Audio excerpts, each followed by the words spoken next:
Seguimos en directo y damos la bienvenida a Ángel Lorenzo. ¿Qué tal? Bienvenido al magazine. ¿Cómo ha ido el verano? Hola Pablo, bien hallado. Pues el verano ha ido muy loco, afortunadamente, ¿no? Es lo que tiene el verano, el buen tiempo, a veces un poquito de calor, pero bueno, ya estamos en el otoño, que si no es la mejor, es de las mejores estaciones que tiene Soria. Coincido contigo. Espero que no hayas dejado de zascandilear porque esta tarde tenemos una entrega muy especial con tres construcciones, tres castillos que no tienen por qué ser magníficos, pero nos habla de la riqueza defensiva que tenemos en nuestra provincia, porque son tres fortalezas muy diferentes entre sí. Sí, a la hora de hacer este recorrido para la televisión, hemos pensado que en vez de significar los castillos que puedan ser más emblemáticos, el de Berlanga, el de Gormaz, que son magníficos, vamos a ir a ver unos que son menos importantes, en muchos casos absolutamente desconocidos, excepto para la gente de la zona, pero que por su riqueza, por sus características especiales, nos pueden enseñar mucho de los castillos, de la defensa, de la gente que estaba por allí. Son muy interesantes, como digo. Pues si te parece, comenzamos este recorrido, esta ruta en Serón de Nájima para ver una construcción llevada a cabo en arena. A mí me sorprendió. A ver ustedes.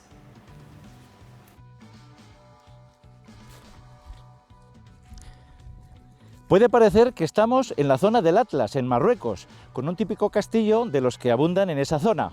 No, estamos en Serón de Nájima, con un castillo a nuestras espaldas que también es de tierra, con unos muros de unos 2,5 metros de grosor y que tradicionalmente se ha atribuido a una época musulmana. Según las últimas investigaciones, parece ser que es obra del siglo XIV.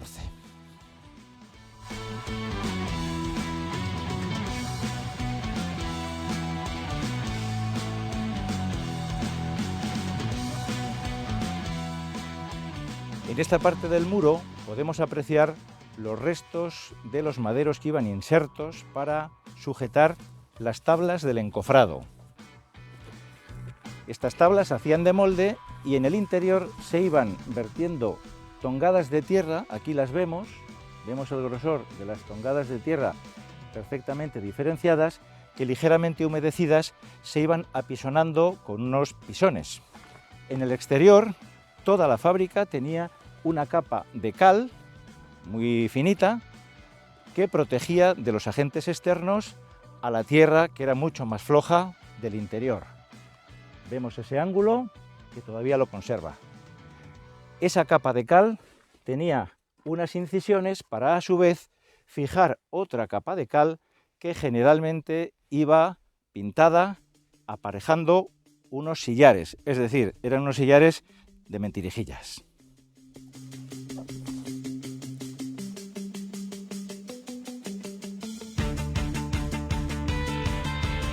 Y esta es la imagen desde el interior del castillo, desde el patio de armas, donde podemos apreciar los restos informes, como muñones, de los muros del castillo de Serón de Nájima.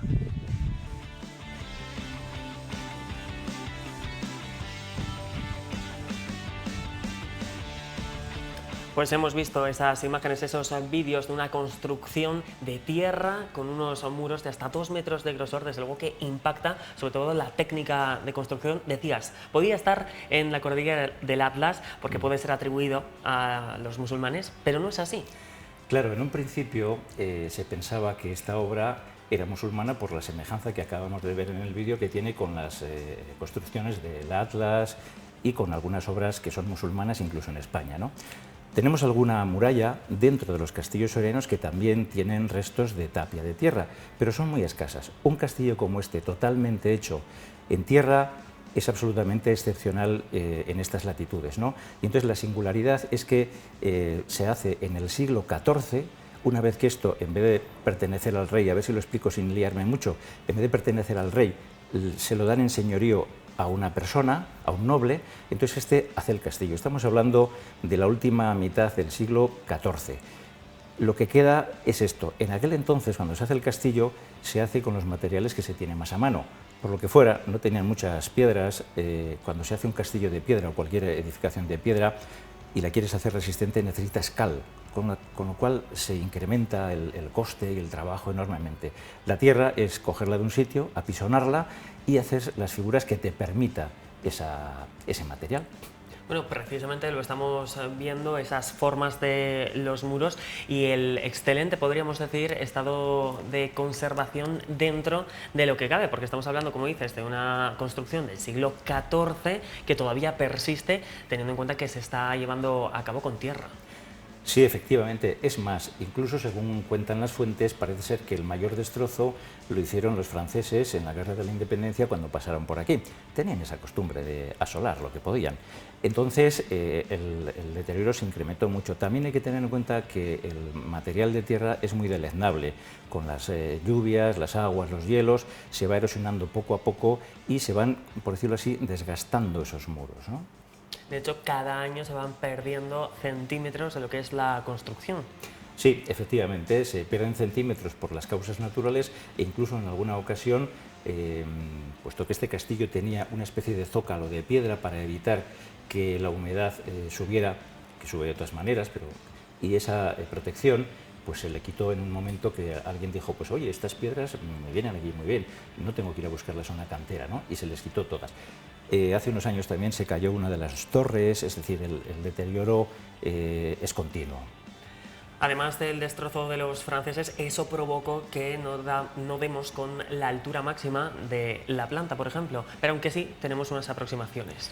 Claro, no podemos dar la altura de las torres, pues porque están muy desgastados, ¿no? Y precisamente donde antes se desgasta es en la parte de arriba, pero podemos calcular que pueden ser 6-8 metros, sin ninguna duda, lo que pudo tener, o incluso más en el caso de las torres, ¿no? Las torres, cuando se ponen en las esquinas, en este caso solamente tienen 2 torres esquineras cuadradas, la idea de esas torres es batir los muros que están alrededor, ¿no? Entonces podemos pensar que era una obra bastante más elevada que la que tenemos actualmente. Bueno, tenemos ahí en Serón de Nájima, esta construcción. Vamos a pasar a la siguiente, para la que tendremos que desplazarnos a San Leonardo de Yagüe. En este caso vamos a ver la importancia que tienen los diferentes sistemas abaluartados. Estamos en el castillo de San Leonardo, que en realidad no era tal, era un palacio, pero como también era un elemento defensivo, le tendríamos que llamar un fuerte abaluartado. Es del siglo XVI, de 1564 aproximadamente, y ya estaba preparado para acoger en su interior artillería, para defenderse y para poder protegerse de los enemigos con los gruesos muros de sus paredes. La diferencia con los castillos medievales estriba en los baluartes, como este que tengo a mis espaldas. En San Leonardo había 4, y eran los que se encargaban de proteger los propios muros de toda la fortificación.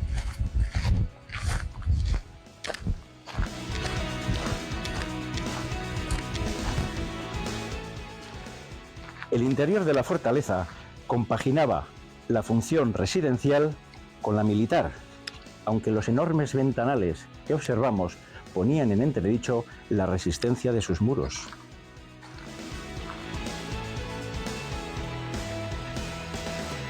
Precisamente, Ángel, el uso defensivo que tiene el baluarte hace que esta construcción sea única en la provincia, porque no suele ser habitual en un territorio como lo era Soria. Efectivamente, las fortalezas abaluartadas se ponen a partir del siglo XVI en las fronteras de los reinos, es decir, para defendernos de los enemigos exteriores. Y no digo que no haya alguna ocasión, que la hay, pero nunca se pone en el interior, y menos, como en este caso, cuando es la residencia de un señor. El señor se llamaba Juan Manrique de Lara, y la verdad es que este hombre fue virrey de Nápoles, compró el terreno de San Leonardo y se hizo un palacio. Como él había visto seguramente muchas obras de este tipo, la idea es que cuando vino aquí se quiso hacer algo parecido a lo que él había mercado en tierras de Nápoles, ¿no? Y esa es la explicación que puede decirnos este palacio defensivo, ¿no?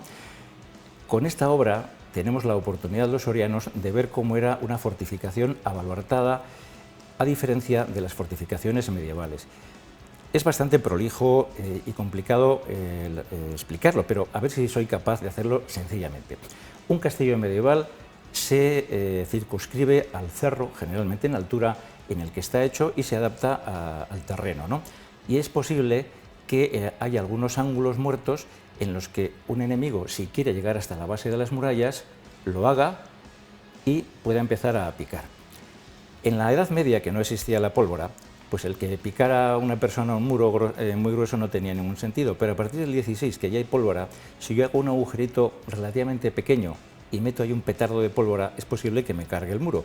Por eso las fortificaciones abaluartadas no podían consentir que nadie se acercara. Para eso están los baluartes. Precisamente vamos a abordar la explicación de ese baluarte viéndolo también en la imagen, ese extremo que tiene las diferentes fortificaciones. Cuéntanos qué tiene de especial y cómo se evita precisamente la pólvora y que derriben ese muro. Mira, la diferencia está en que generalmente los cubos que en las esquinas estaban en los castillos medievales suelen ser redondas o cuadradas, pero los baluartes son pentagonales. Uno de esos lados, ahí tenemos el de Ibiza, que es magnífico para esta explicación. El lado de dentro es el quinto lado, que está pegando a la propia fortaleza. Siempre acaba en punta para que no haya ángulos muertos y que tú te puedas guarecer y que no te vean desde la fortaleza. En una fortaleza baluartada, estés donde estés, te pueden dar. Y la artillería que acogía el baluarte, que en este caso está en los dos lados, lo que hace es proteger el propio muro de las incursiones del enemigo. También protege hacia el exterior, como vemos en la imagen, con unos cañones que tienen unas cañoneras hacia el exterior, valga la redundancia. La importancia del baluarte es que tiene unos cañones metidos en esas casamatas laterales a las que es muy difícil que se les pueda dar desde el exterior. Esa es la clave del baluarte. Este sistema que comienza a utilizarse no solo aquí, sino que también es de otras zonas alejadas de lo que es la península. Uno de los ejemplos más antiguos es L'Aquila. Sí, efectivamente. Se dice, espero seguir llevándome bien con la gente de San Leonardo, que San Leonardo fue prototipo para fortificaciones iberoamericanas. No es cierto. Si hay un primer elemento totalmente abaluartado, sería este que estamos viendo en las imágenes, que es el castillo de L'Aquila, que pertenecía a la corona española. Se dice, es italiano. Bueno, en aquel entonces esta zona pertenecía a la corona española, era del reino de Aragón, ¿no? Ahí vemos cómo era un castillo abaluartado, un fuerte abaluartado, que tiene en las cuatro esquinas los baluartes, que es, como hemos dicho, la diferencia fundamental con la fortificación medieval. Este sistema abaluartado se fue complicando y complicando y complicando, mejorando para evitar que esa fortificación fuera arrasada, atacada, conquistada, y me parece que hay otra foto que he escogido de un castillo en el Bas, ese es otro de Italia, la tercera. A Portugal. En Portugal. Para ver la magnitud que tienen las diferentes construcciones aledañas también al propio... Llega a complicarse la fortificación de manera muy interesante, porque son los estudios que todos los ingenieros militares, a partir de ahora los castillos no los hacen solamente los albañiles, los hacen los ingenieros que van calculando de dónde van a venir los fuegos del enemigo, qué tengo que poner delante para evitar que destruyan la fortaleza. Entonces tenemos palabras tan interesantes como rebellines, contraguardias. Bueno, los fosos también se utilizaban en la fortificación medieval, pero tenemos un montón de palabras que son específicas de la fortificación abaluartada. Este sistema, la fortificación abaluartada, duró prácticamente desde el siglo XVI hasta muy entrado el siglo XIX, hasta hace 4 días. Entonces, aquí en Soria, volviendo al de San Leonardo, tenemos la ventaja de tener uno, y que si lo que vemos en los libros o en internet nos parece interesante, si nos vamos a San Leonardo, lo podemos ahí tocar, porque está ahí. Fíjate, Ángel, la riqueza que tenemos, ¿no? Lo comenzamos esta entrega del espacio hablando de fortificaciones singulares y tenemos muchos estilos. De hecho, en la primera que veíamos decíamos que tiene un estilo, un aire musulmán, y no era, sino que veíamos cómo era de siglos posteriores, de segunda mitad del siglo XIV. Pues bien, en este caso sí que vamos a hablar una fortificación musulmana. ¿En dónde? Pues precisamente en Soliedra, tras los muros, detrás de una iglesia románica. Vamos a descubrirla. Estamos en Soliedra, en la iglesia de Soliedra, en pleno campo de Almazán, muy cerca de Morón de Almazán. Detrás de esta magnífica iglesia románica tenemos los restos de una fortificación musulmana muy interesante.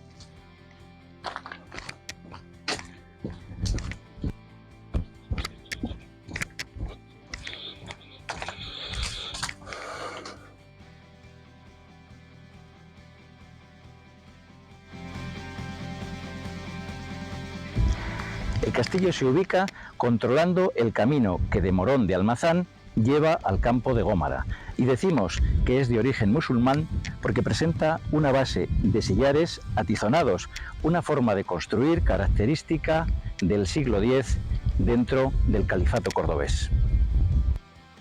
La característica que diferencia las obras atizonadas es que en un sillar estos descansan sobre la línea inmediatamente inferior por el lado más corto en vez de hacerlo por el lado más largo. El lado más corto se llama precisamente tizón y el lado más largo soga. Como están apoyados sobre el tizón, sale una fábrica atizonada, como hemos dicho, característica de las obras califales del siglo X. Desde luego es muy llamativo verlo, cómo se esconde tras esta iglesia románica y sobre todo ese sistema de sillares muy característico en ese tipo de construcciones y muy diferente al de otros sillares al que podemos estar acostumbrados. En este caso hablamos de sillares atizonados. ¿Qué quiere decir eso, Ángel? Sí, lo he explicado antes. Un sillar, vamos a suponer que es un sillar rectangular, pues tiene un lado largo y otro lado corto. Generalmente, lo mismo que un ladrillo, se pone ese sillar apoyándose en el lado largo, que se llama soga, y el lado corto se llama tizón. Se pone uno, otro, y después la fila de encima se pone a mata junta, es decir, la unión entre sillar y sillar se cubre con otro sillar, como los ladrillos, como acabo de decir, en la actualidad, pero en el siglo X, en el califato cordobés, tenían, vamos a decirlo así, esta manía, que hacían obras atizonadas, es decir, el sillar rectangular lo ponían, como se diría en soriano, pingao, y seguían la pared. Constructivamente no tiene ninguna mejora, incluso alguien podría decir, cualquier arquitecto, que es peor la obra que se hace con esos sillares atizonados. Pero la verdad es que es característica de esa época del siglo X y dentro del califato cordobés. Tenemos obras a lo largo, sobre todo de la mitad sur de España, en donde observamos esas obras atizonadas y casi con seguridad podemos atribuirlas a la fecha que hemos dicho. Pues seguimos, Sí. si te parece, Ángel, seguimos en Soliedra porque vamos a seguir descubriendo más rincones de esta construcción, esta fortaleza musulmana. Bien. Vamos a descubrir el interior, vamos a descubrir el palomar y también las diferentes características que le hace un espacio singular en lo que respecta a estos castillos singulares que estamos descubriendo esta tarde. Del antiguo castillo únicamente queda este paredón de unos 11 metros de altura y en la parte superior los restos de un moderno palomar ya fuera de uso al que se accede por un túnel excavado en el interior de esa pared. Vamos allá.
Bueno, hemos visto a Elena, ¿no? Propietaria, que también tenía que aparecer. Sí, efectivamente, Elena Muñoz y a su familia, a la que desde aquí les damos las gracias por todas las facilidades que han tenido con nosotros, no solamente en esta filmación, sino anteriormente en otras visitas que hemos hecho, porque este castillo nos llama la atención desde hace mucho tiempo. Entonces, bueno, pues a Elena y a su familia, pues muchas gracias. ¿Por qué te llama tanto la atención? Es, desde luego, significativo que solo se mantenga uno de los muros. A pesar de ello, también podemos deducir un poco la planta que tenía y algunos elementos característicos. Sí, efectivamente, la planta no es muy arriesgado decir que sería rectangular, porque la base rocosa sobre la que se asienta esta pared que queda, la única que queda, es aproximadamente rectangular, con sus más y sus menos, ¿no? Pero es, como digo, rectangular. Lo extraño es que solamente haya quedado un paredón en una altura más que respetable y el resto de las otras 3 paredes hayan desaparecido. No es tampoco difícil pensar que se han llevado las piedras como cantera para otras construcciones. Ahí está Javier Caballero, que también estuvo con nosotros en la excursión, al cual desde aquí mando un saludo. Y volviendo al tema, es que el castillo solamente, como digo, presenta esa pared que ya de por sí es muy extraña, puesto que tiene como 2 cubos circulares en las esquinas, pero entre esos 2 cubos hay una especie de saliente que nos podría indicar que hubo una torre anterior. Pues no, porque resulta que es la misma fábrica. ¿Por qué tiene esa forma? Pues no lo sabemos. La base, también lo hemos dicho en el vídeo, es un aparejo atizonado, pero ya la parte de arriba es diferente. Es posible que sea... un añadido posterior. Claro, es cristiana esa parte, los tizones seguro que son musulmanes, pero esa otra parte es cristiana, es musulmán. Bueno, habría que estudiar todavía más sobre esa fortificación. Y luego, lo que a mí más me llama la atención es en sí el pasadizo, porque podíamos pensar que el pasadizo se hizo para acceder a la parte de arriba del palomar. Pero si uno se pone a darle vueltas, resulta que hacer esa obra, meterse en esa obra, hacer un túnel interior en vertical por una obra de cal y piedras que tienes que picar hacia arriba, que una vez arriba tiene una especie de pasillito que recorre toda la parte superior en ambos sentidos. Para hacer un palomar a mí se me antoja que no tiene mucha, no sé, que es posible que no sea así, ¿no?